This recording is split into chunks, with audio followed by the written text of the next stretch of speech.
And so now it's my pleasure to welcome the President of Bulgaria, Rumen Radev, please, to come and talk to us for his keynote address, and then we'll have a chance, I think, for a bit of a conversation afterwards. Mr. President, very welcome. Thank you. Thank you. Thank you.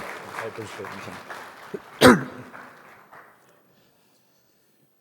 Good morning. Dear Nectaria, Mr. Franklin, thank you very much for your invitation and a very warm welcome. It is a great honor to address such a prestigious audience on very important topics regarding our future.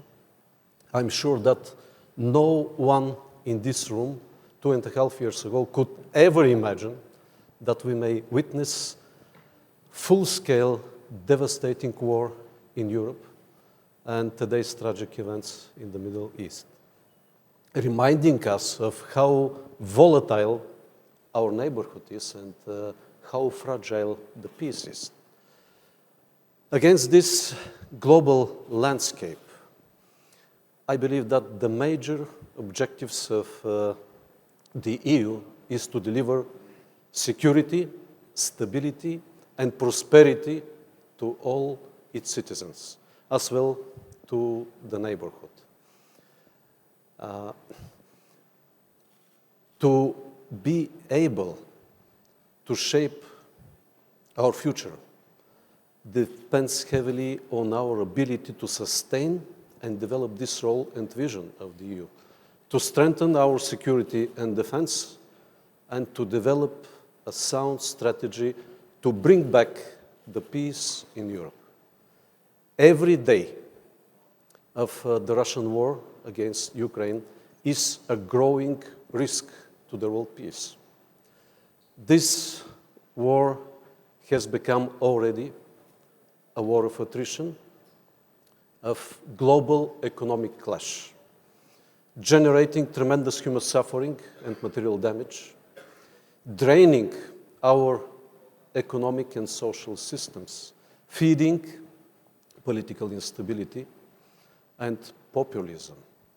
That's why from the very first day of the Russian military aggression, Bulgaria highly condemns it. My country has become a part of the common EU efforts to comprehensively support Ukraine and to turn Ukraine into a candidate for EU membership. It is far beyond my ability to analyze the complex and sensitive aspects of this bloody war. But the one thing I believe is that in order to achieve our goals, we should not avoid answering hard questions. This war obviously has challenged our security and defense architecture, our defense industrial readiness, our unity and solidarity. But above all, I believe, this war has challenged our critical thinking,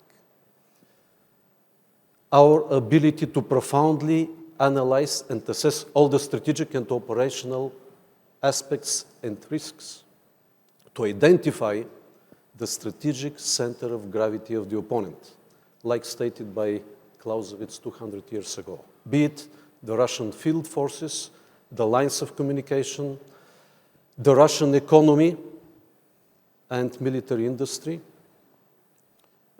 the leadership of the state, or its ability to avoid sanctions and to build strong partnerships with the countries from the global south.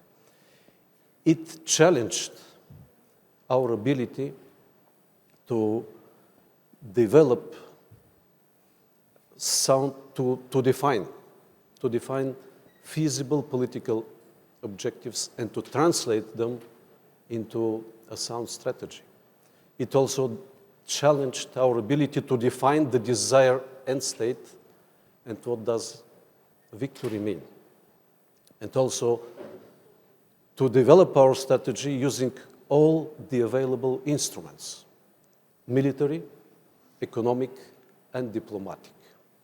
And all of us, we have seen some examples of strategic misestimates which this war has already revealed. For instance, the Russian leadership underestimated the will of the Ukrainian people to resist and fight for their freedom and solidarity. In addition, the Russian General Staff crashed in translating the vague political objectives like demilitarization and denazification into a feasible strategy. As a result, its military was humiliated and beaten in the first phase of the war. We, on the other side, underestimated the resilience and capacity of the Russian economy and military industry. All of us remember profound analysis of many leading experts and politicians that under the heavy sanctions, the Russian economy will collapse in few months, even that the Russian Federation will fall apart.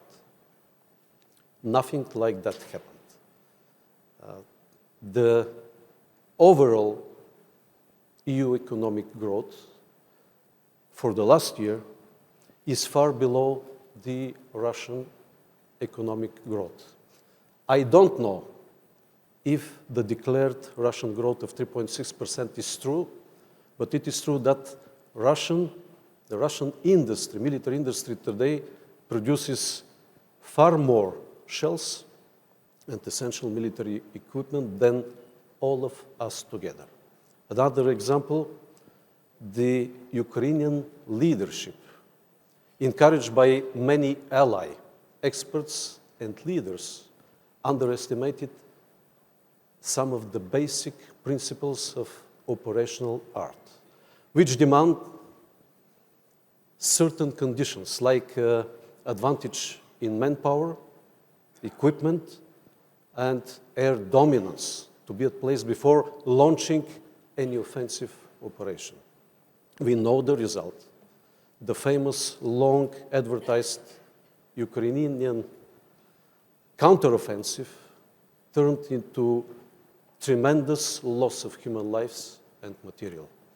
On the contrary, with no progress on the battlefield. On the contrary, Russia succeeded to gain the operational initiative. So it is obvious that we need to reassess our approach to this war and to turn back to diplomacy and negotiations, the sooner the better. We need as well to further develop our concept of strategic autonomy. This concept has evolved over the past few years under the pressure of rapidly deteriorating global security circumstances. And the essence of this concept is to provide us the ability to shape the strategic environment in line with our strategic objectives, providing security, stability, and peace to all our citizens. It requires that this concept represents our enhanced level of ambition to shape the strategic environments along with our goals. And we need to maintain our resilience and freedom of action to achieve this highly ambitious goal.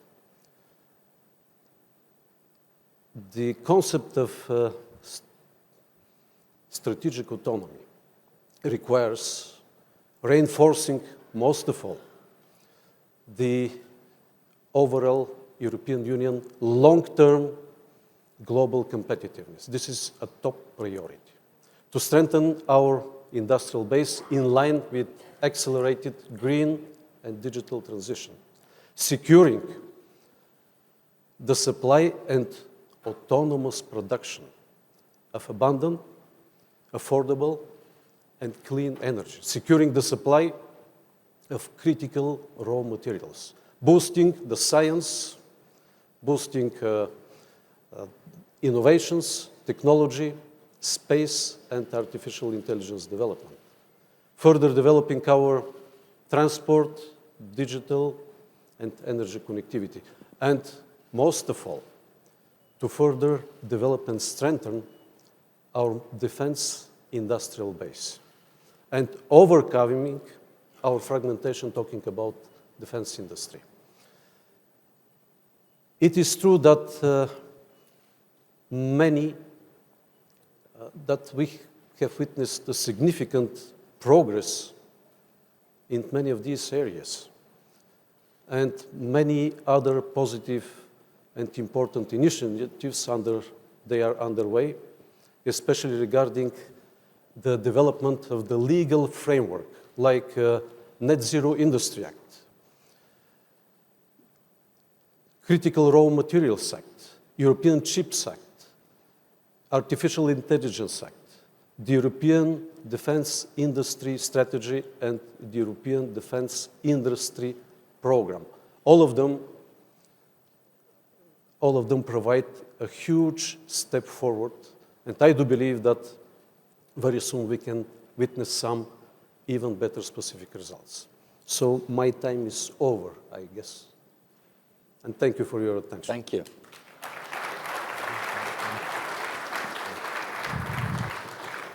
Well, thank you, first of all, for being very disciplined on the time. That's not always the case in the case of everybody, and that's much appreciated, but also for a fascinating strategic overview. We have a few minutes for questions. First of all, on the Ukraine question, we'll soon have the NATO summit, the 75th anniversary summit in Washington. Does Bulgaria support Ukrainian membership of NATO, and if so, on what time frame? I believe that the summit decisions by NATO and by NATO-Ukraine Council represent a bridge, solid bridge towards future Ukraine membership in NATO. And all the allies so far have confirmed their strong commitment to support Ukraine membership in the alliance. The question is not whether, the question is when. And the answer to this question will depend as well as on the development on the battlefield, on the possibility to settle peace, but sustainable and just peace. And then of course, Ukraine is a sovereign country, and Ukraine has the freedom to decide. So you mentioned at the outset the miscalculations that have been made on all sides of this terrible war. Are we still guilty of miscalculating today, do you think? And if so, where do you think we might need a recalibration of attitudes and expectations? First of all, it is vitally important to understand what type of warfare are we facing today. And this war is a typical example of boots on the ground warfare. And the most strategic, this is a fight for every inch of territory. And the most strategic aspect in this war is, this type of war is not the weapons and munitions, but the people. It's training, equipment, motivation, and numbers. And talking about numbers, we admire, all of us, the courage and commitment of the Ukrainian people, but the numbers comparison show a clear advantage on the Russian side. And this war has developed its own character and dynamics. If we continue keeping this war's dynamic without any major change, we could face a point in time when Ukraine could run out of people to defend itself, not to speak about reaching its main goal, to push the Russian military back to the borders from 1991. And we need to realize that we may face a tremendous challenge. We may face a very hard political and moral dilemma.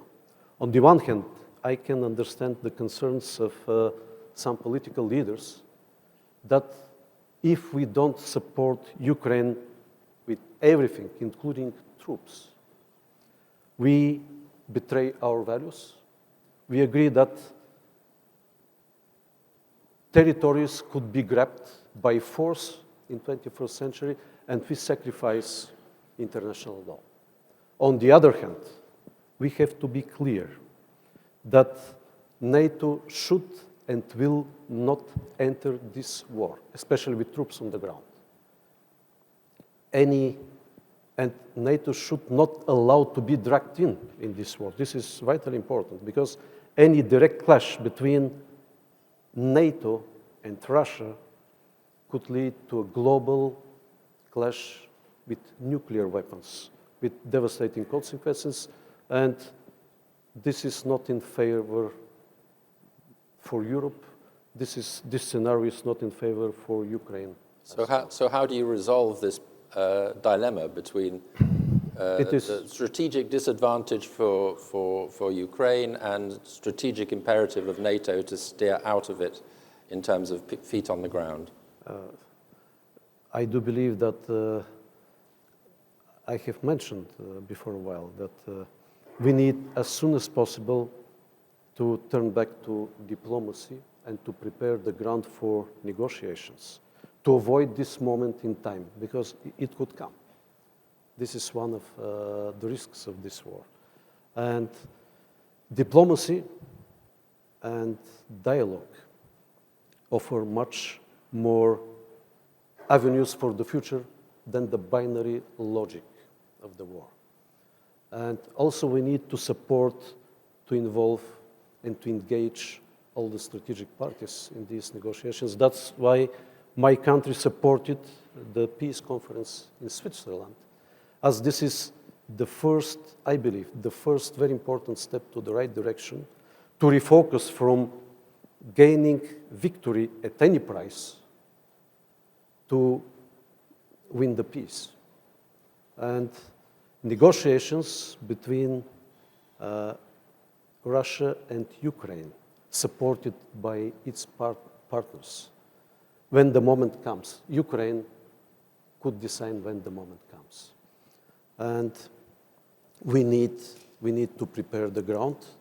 And once again, at this moment, Ukraine should have strong diplomatic arsenals of any leverages, of course, always according to the UN chapter.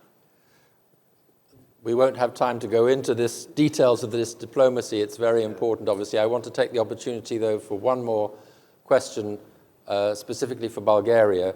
Bulgaria and Romania earlier this year were given only partial Schengen access by the EU after waiting many years for this. So what is your position on that, and when do you hope to have full access? I think that keeping Bulgaria and Romania outside of Schengen doesn't contribute to the stability and prosperity of Europe, neither to the military mobility we need in time of crisis and war. Bulgaria covered all the technical criteria 13 years ago. All the EU inspections in Bulgaria show excellent results. And setting and changing all the time some vague criteria outside any regulations, serving maybe someone's internal political interests, undermines the legal framework of the European Union and the decision-making patterns. And I'm pleased that working together with our strategic partners like Greece, we have invested a lot to improve our connectivity and to compensate, to mitigate the consequences of Schengen, and in this way to be committed to the Europeans' efforts for stability and prosperity. I hear your frustration. We don't have more time to go into this. Thank you very much, Thank you. Mr. President, for setting us off on such a stimulating side. Thank you.